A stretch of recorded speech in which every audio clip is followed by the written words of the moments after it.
What's up, everybody? It's the Bodhi Bros. I'm Phoenix Ray. And I'm John with a J. And today we're going to be doing a spirit intuitive talk. We have coming here, we have no idea what we're going to talk about. So what we do is we pull a card and we use that card for the topic of our conversation. Now, we're not necessarily using it as a reading, but you can use it for a reading if you have a question or something that you really need some clarification for. So what you got there, John? What kind of deck you bring in today? Kabow! Ooh, the spirit animal oracle. Yeah. Deck. Yeah. Yeah. Before we started the recording, I showed Ray two of the cards. What'd you think? Beautiful cards, man. Really beautiful cards. All right. So I'm gonna do what I do, Ray. So tap out the previous energy.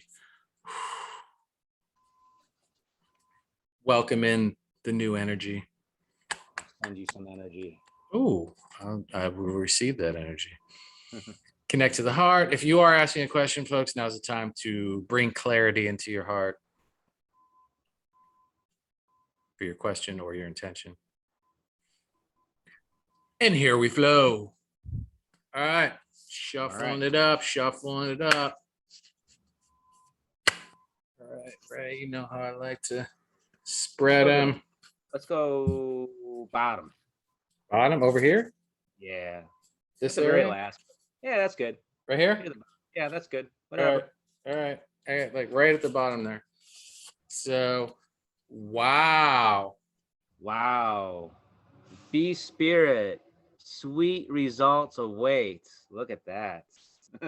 This came out last time I did a reading on our TikTok channel, but it came out reversed. Is there a reverse reading, or is it? There is, yes. There is a reverse reading. So this is high vibe bee spirit. This is a happy bee. And it's card number 7. 7, okay. How do you feel about bees, Ray? Bees, I like bees. Well, see, my mom's name is Beatrice.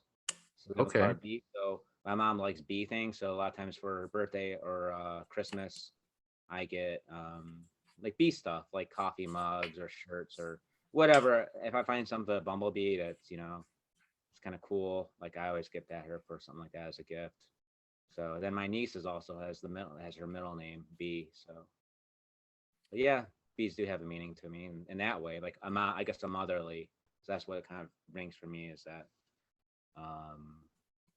divine mother, I guess you could say, or mother spirit.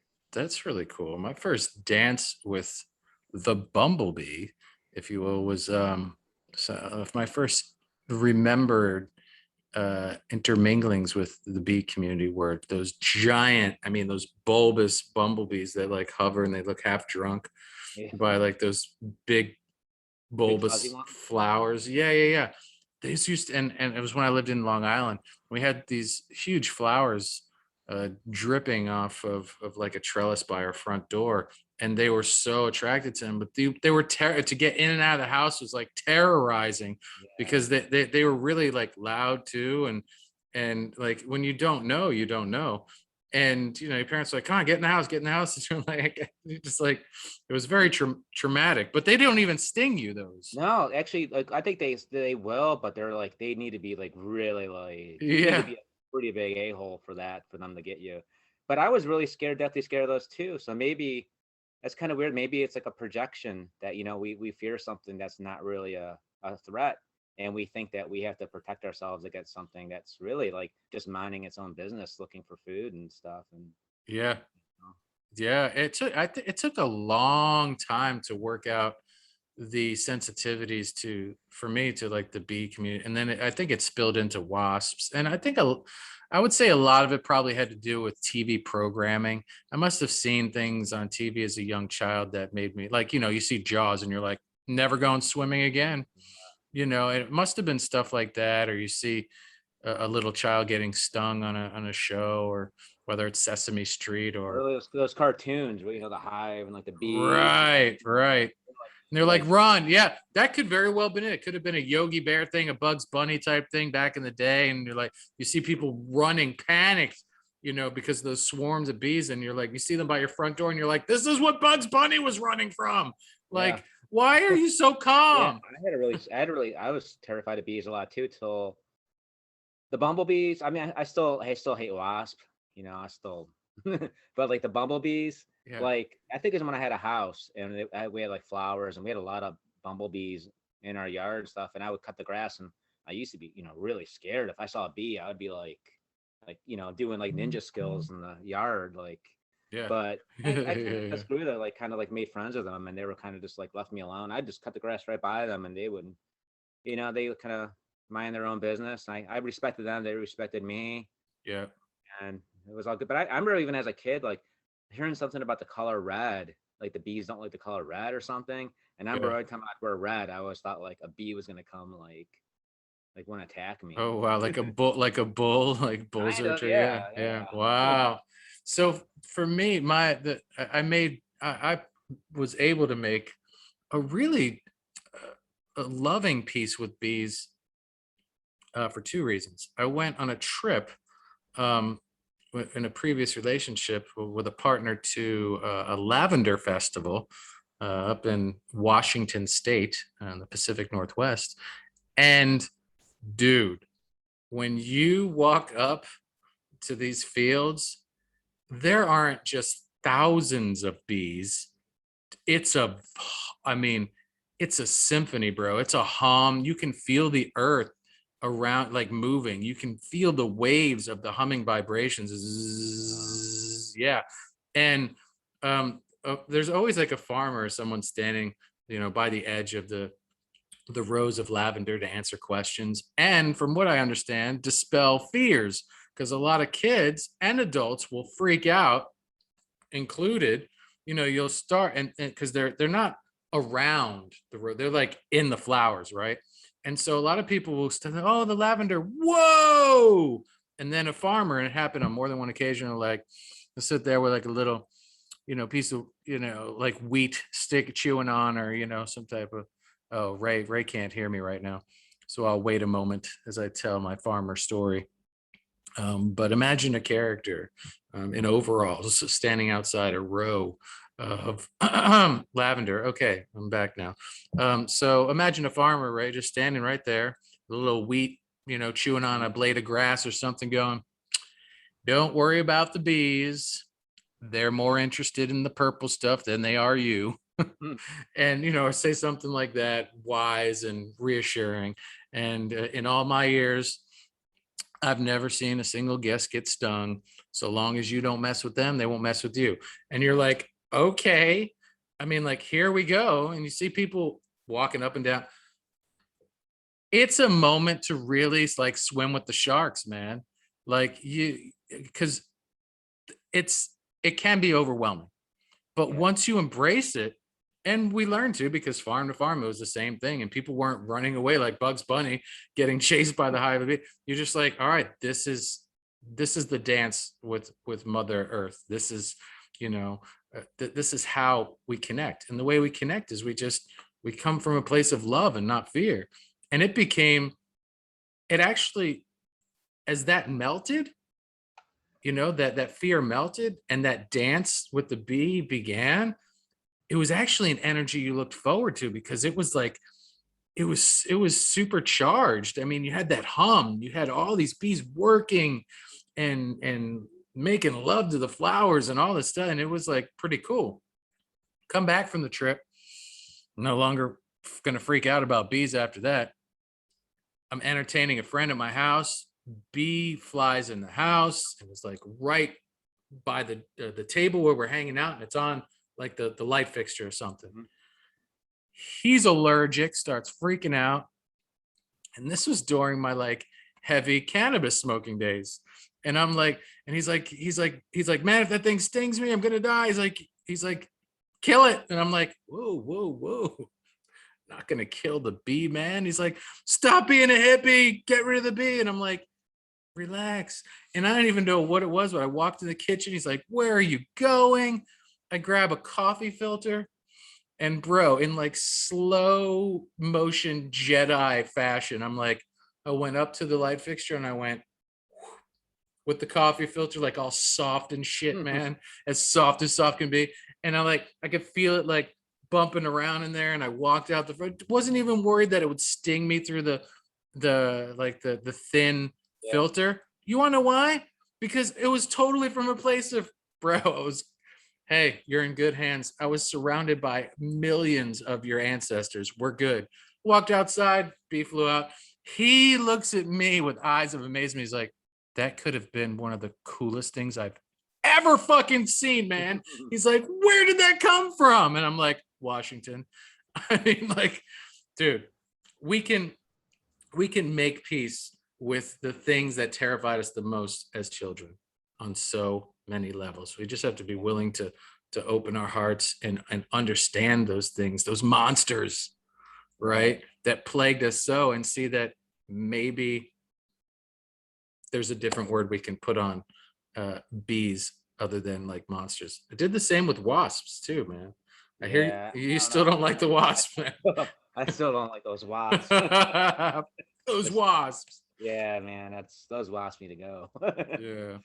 But like bees, yeah, I totally like those bees. I had that fear of them too, and then just being around them when I had a house and doing yard work and making peace with them, and I left them alone, and they left me alone, and it was all good. But yeah, it's kind of funny how we carry those fears into life, and we label things as threats, or and how a lot of times it's not a threat at all. Just right. It's as we're going to talk more about today, it's messages from the universe.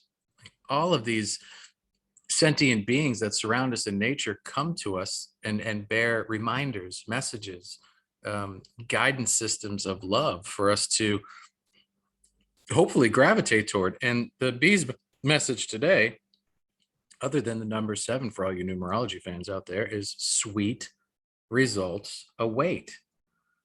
Bees work hard, man. Bees work smart. Bees work around the clock. Bees are all about community and coming together for the queen. They're working in a universal rhythm of oneness to they can't be any bee egos going on. Begos. No begos. No begos in this honeycomb. There's our next t-shirt idea. Hang it up next to the Matt Kahn collection. I tried to find him on TikTok so I could tag him in a post. He's not there yet. Oh man, we really need to do a duet with every single one of his videos. Yes, every single one. Come on. Yes. That's our reaction, just eating an ice cream cone. That's the whole reaction. Just come on, Matt Kahn, jump on TikTok. We need you out there. Love revolution. It's okay to ask for help. Ask for help. We'll help you. Oh, we'll help. We will help. So let me read from the book, just because there's a little bit here, and I'm kind of curious because last time I visited this, it was in reverse. So the bee's spirit message is that sweet rewards are on their way if you are willing to get your ego out of the way and immerse yourself in the connected energy of all things. Bee spirit knows not to let a sense of being a separate self get in the way of a good thing. Spirit is always producing honey. Miracles and magic are everywhere. When you connect with the great hive, okay, I like this. I like where this is headed. You are vibrating and buzzing in exquisite harmony with all. Bee spirit asks that you focus, that your focus be on connectivity.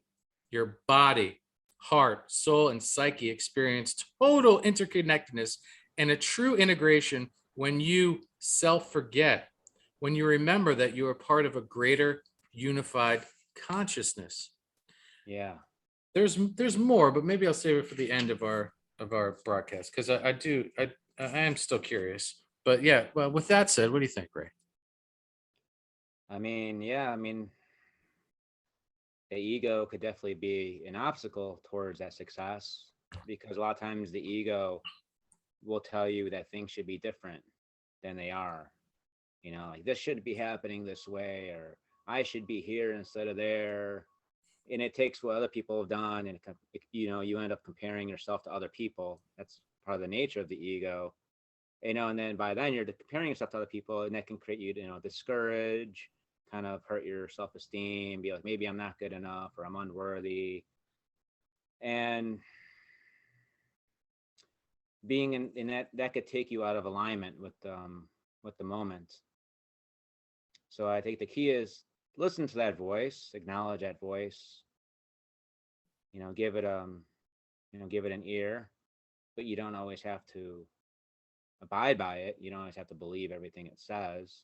You could take that information that it's saying, that, oh, I should be more successful than I am right now, or I should be making more money than that person, and that because that person has more money than me, then I must be a failure, or blah blah blah.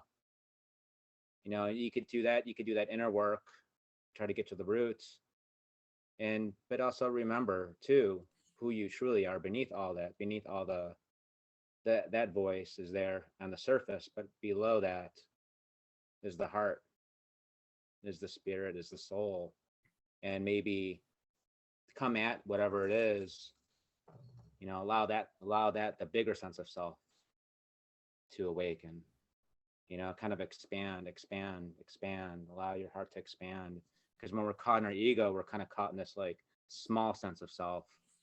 We feel kind of cut off, we feel separated from the whole, from the hive. We feel separate from the hive when we're stuck in our ego. So the key is to allow the ego to be, allow the voice to be, but also listen to the voice. Don't bypass the heart. See, a lot of people talk about spiritual bypasses, bypassing the ego. I think actually more people bypass the soul than they do the ego. Most people listen to the ego too much, give the ego all the energy, and they don't give the heart enough. The voice of that heart, that it's a different intellect. Allow that to rise. So it's all about listening to it all, bringing loving awareness and attention to it all. And once an episode, folks. However, being mindful of your energy investitures, so to speak. Yeah. So shifting maybe more energy toward the heart, still giving the things that come up a voice and an ear, but not allowing this to monopolize your time, attention, and energy, right? Like knowing when to say, okay, I've heard that. I need to open myself up to this. You could look at that voice as sort of like an ignorant best friend. The best friend is trying to help you, but their advice really sucks. Right. And you're like, I hear you, man. I love you. Thank you for sharing that. Although I didn't ask, but I appreciate it. You're looking out for me. I'm gonna go spend some time over here now. Not because I don't love you and I don't appreciate what you've shared, but I want to be open to this over here as well. Yeah. And hopefully from that is born a more healthy display of opportunities, perhaps. Maybe this opens other avenues up for you, because this closes doors, right? And this over here opens.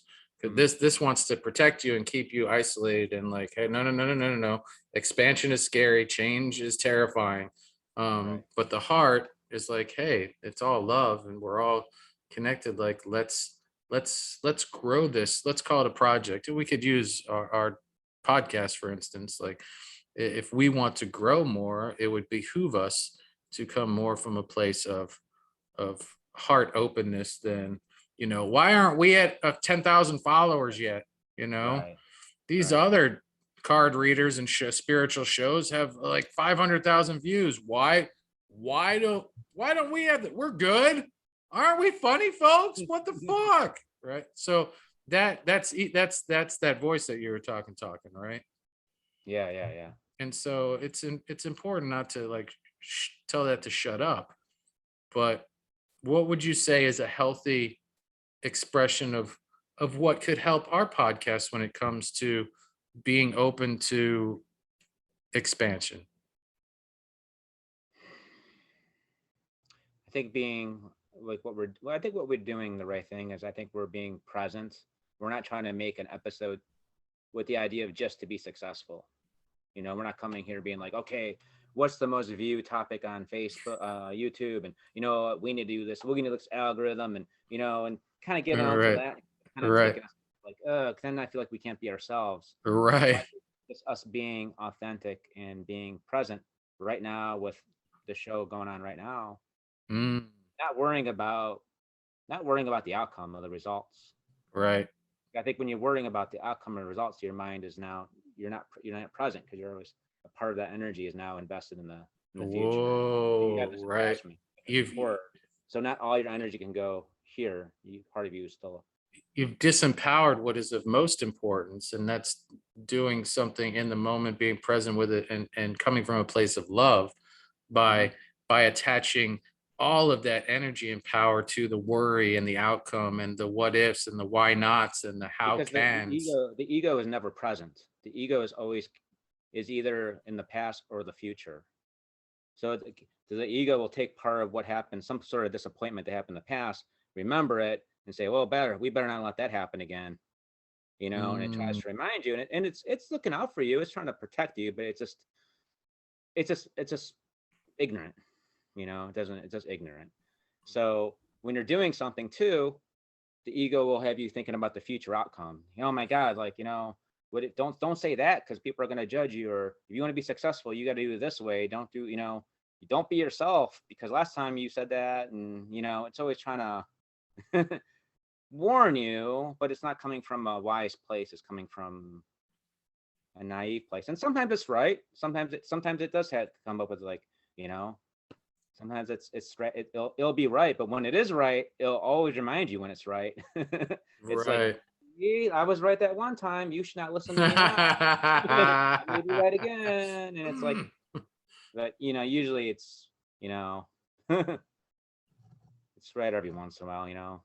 Like they Yeah. say, like a broken clock's right twice a day. So I haven't heard that in a long time, man. yeah.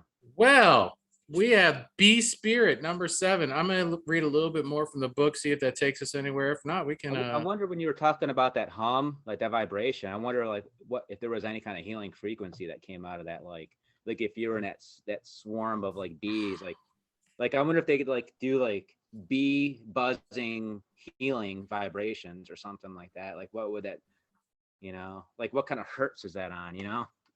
Look, man, my partner and I at the time, we actually talked about to one of the farmers that we connected with pretty intimately. We talked about coming back in following years and setting up massage tables in the field, Mm, surrounded by not just the lavender, but that energy of the buzzing bee. wow. Yeah, dude. Yeah, I think we're missing the beat on a lot of things as human beings that are accessible to us on this planet. Like, okay, we understand the healing uh power and the vibration of the ocean, right? And there's lots of recordings and people go to the beach to heal. But like, I mean, what you're talking about, I think there's a lot of examples of that available in nature that I don't want to say we definitely should not exploit, but tap into in a loving and synergistic and equally respectable way, um, in an exchange. And I don't think setting up a massage table in a field, um, being honoring everyone and everything around you, in the highest regard, and exploitation. I think that's definitely a good energetic exchange, so to speak. But yeah, dude, bees. What else, man? I mean, that it goes on and on when you think about the animal community, man. Yeah, Even what about frogs? Like I was looking at Kermit there. What are those like? What are like? The frogs like gribbet or what? What are they? They croak. yeah, ribbit, ribbit, ribbit, Yeah, ribbit. Yeah, and those too. When there's you hear like a whole bunch of them going, that's a vibration too. Like, what does that vibe do? yeah. So let's see. But Oh yeah, also with bees too, man. I think people, they always say how like if the world runs out of bees, everything dies.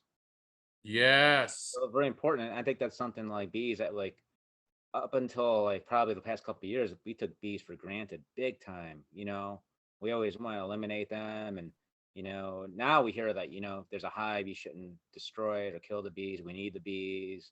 Yeah, So man. the bees campaigns became, pretty big the past, 3 years, maybe 4 years. Yeah. Yeah, I'm They're like, so yeah, glad you brought that up, man. Like, um, it was funny. I was distracted for a second there. Sorry, because my phone was buzzing, like it was not uncontrollably, like it was some type of buzzing. emergency. It Yeah, was a yeah, bee. and yeah. I know that's why I was like, I need to look at it. The bees trying to tell me, but it was nothing. Again, there's nothing to worry about. Like relax, man. It's just the buzzing of the bees, right? So I thought it was hilarious. I got caught up in that. But yeah, I'm glad you brought up the campaign because I was actually thinking of that very thing this morning, sitting outside on my front porch. I purposefully planted hundreds of these particular type of seed that it's easy to bloom, and it's called Spanish needle. I think it's also known as Biden's, Joe but Biden. it's no, it's it's great for the respiratory system. People make tea from it, and they're beautiful, bright white flowers with a yellow center. The bees love it. I have tons of butterflies that my cats dig watching right out the front window because it's just so abundant, and it grew so prolifically so fast. Um, and we as human beings could take very, very simple steps like that. And look, it adds to the aesthetics of the property. Um, it just breathes health and wellness into each and every community that we find ourselves in. When you plant plants like that, not for the sake of harvest, or I need to get food from this or whatever. I'll probably never use it to make the tea from, unless someone I know would like to harvest some because they love to make the tea. I've never learned how to make the tea. I just love the what it how it looks and how it smells and feels, and that it contributes to saving the bees, man. Like we need to plant more stuff, less lawns, folks, more plants, more trees, more flowers, like for the bees, for the butterflies, for the love of humanity and all sentient beings. Like we need to plant more. It's so easy to plant stuff. Stop mowing yards and start planting trees and leaves and songs for the bees to flutter in the breeze. I'm trying to rhyme. Drew But Brees. Drew fucking Breeze. He will be now on the thumbnail. All right, there's a thumbnail cameo appearance of the week. Drew Let's Brees see. with bumblebees. With bees flying around. I love it. Okay, that's gonna be a project. But All what right. about Drew Brees' knees? Because he's the bee's knees. He is, and he's look. If anyone could save the bees now, it would be Drew Brees because he's retired. So, Got plenty of Drew, time. save the bees, Breeze, damn it. All right, we'll tag you in this video. Let's see. Moving from separation into connection, from self-centered limitation to spirit-centered infinite possibility and potential. Wow. You become busy as a bee, enjoying the gifts of bee spirit, fully in alignment with your highest expression of yourself. Your heart opens and creativity rushes through you, seemingly without effort, as you experience that nothing feels like work. Woo! Industriousness is driven by enthusiasm and inner motivation, and time seems to fly by quickly as the hive supports you in the making of honey. Do you feel the presence of your helpers in the hidden realms, adding their energy to your creations? Magical results are taking form and will be sweeter than you expect. Bee Spirit wants you to remember that your part in the divine partnership with the conscious universe is being rewarded, even if you can't see that yet, and ask you that you share your good fortune, as there is plenty of honey for all. Be a part of the larger whole, the force that brings forth all that is sweet and delightful.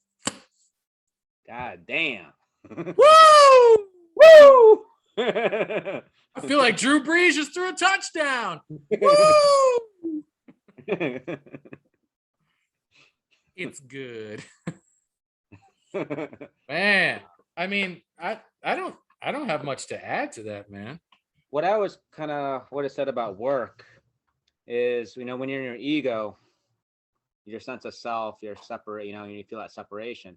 Stuff does feel more like work, doesn't it? You feel like you're more like you're trying to like grind or strive. You're striving, you're kind of clawing, and you're kind of like it's like you're going uphill, and then you just you get this resistance, and it's not easy. When you're in the flow, it's like turning work into play. Can you hear me? Yeah, I'm listening. Yeah, it's like becoming work into play when you're in that flow. You don't care. When you're playing outside as a kid. I mean, sometimes you're playing something like a contest or something competitive, but you're just having fun. You're just in the moment. You're not worrying about like, man, am I going to play this the best I can play? Am I going to look back on this playing cars and think about like, man, I could have like, I should have made a bigger hill in the backyard for this car to go over. No, you're just like caring about, you're just playing. It's all play. You're just in a state of enjoyment. So every kid in the neighborhood's gonna want to follow me on my social media now because I'm the Matchbox King. Yeah. There was no social media back then. A, B, you didn't give a shit anyway about followers. It's a good lesson to hear today. I think it's just when you're in your ego, you're just taking everything too serious. When you're kind of just in that flow, the energy is flowing. You're like a kid. Everything's just play. It's like, why take it so serious? Doesn't matter. And even like when you're in a higher state of being, that it's all temporary anyways. Right. The difference is sometimes when you're in an ego, you're trying to like fulfill something. You're trying to fill a void that the ego thinks that there's some sort of void that needs to be filled. So you're trying to fill that void. Where when you're in a higher sense of self, there is no void. So everything just becomes an expression. That expression from within, expression of love, expression of awareness. It doesn't care about, your soul doesn't care about, how much money you make next year or whatever, or what's in your 401k. Your soul just like, you know what? It's all temporary, Yeah, don't neglect stuff, but at the same time though, don't take it so serious. Have fun. It's all play. It's not work. It's all play. Just enjoy. And on that note, Ray, I want to go play. So unless you have something else to say, I'm John with a J. And I'm Phoenix Ray. And Drew Breeze, we're coming to get you, buddy. Let's go save the bees. What'd you say? You're a Bodhi Bro. You're a Bodhi Bro. Honorary Bodhi Bro. Hey, you're retired, man. Come jump on our team, Drew. The Bodhi Bro first round pick is in. Oh, and the Bodhi Bros have selected Drew Breeze. Oh, Drew Breeze is on the Bodhi Bros. Hey, congratulations, Drew. I know you weren't expecting this honor, but we're going to go save the bees together. Thank you, everyone that's made it to this point of the video. As always, I will say, or podcast, or wherever you're listening, watching, etc., you're a warrior. Like, share, follow, subscribe, all that stuff. We appreciate all your energy, efforts, support, and interactions. We'll see you next time. Keep buzzing. Keep buzzing. Boop, boop. And we are clear.